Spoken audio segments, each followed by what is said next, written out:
The third word of Jesus from the cross, John 19, verse 25 through 27. Standing near the cross were Jesus' mother and his mother's sister, Mary, the wife of Clopas, and Mary Magdalene. When Jesus saw his mother standing there beside the disciple he loved, he said to her, "Dear woman, here is your son."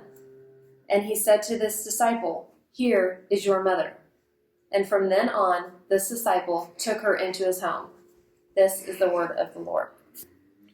Okay, this little devotional is for the parents. I want you to picture who was at the foot of the cross, right? So there's Mary, his mother, Mary of Clopas, who a lot of scholars, including I believe, was his aunt, right? And then there were two of his closest followers, obviously his beloved disciple John, and then Mary Magdalene, right? Not technically one of the apostles, but a disciple as much or more than most of those 12 men were.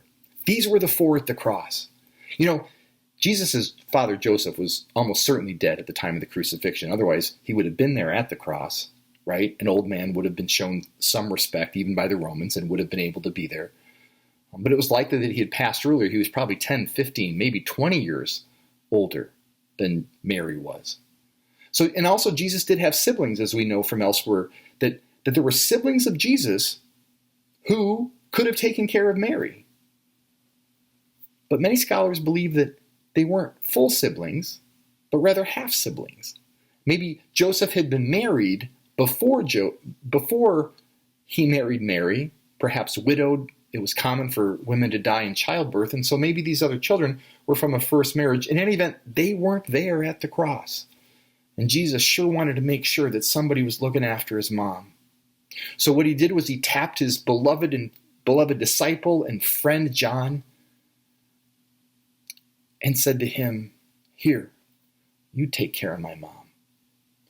Remember how through his life that he was always with his mom at the key points. Obviously, his mom was there at the beginning. She birthed him, right? But then she was there at the beginning of his ministry in Cana when she prompted him to turn the water into wine at that big wedding that they ran out of wine at.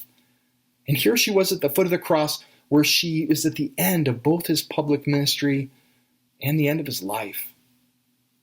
Remember how worried she was about him. She and Joseph both, for sure, when he got left behind, or intentionally slipped out and purposely got left behind, when the family went to Jerusalem for Passover.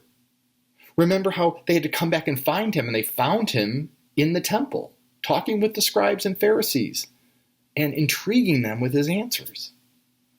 Remember how worried she was when she and his brothers showed up at a house where he was teaching. And they sent word in for him to come out and talk to them. You see, they were afraid. They heard he was teaching this wacky stuff. And his mother, I'm sure, was afraid that he was losing it or ill, and she wanted to take him home and save him from the embarrassment that was bound to happen to him when he got better. Mary never fully understood her son, but her son understood Mary in a more tender expression of honoring one's mother and father you'd be hard-pressed to find.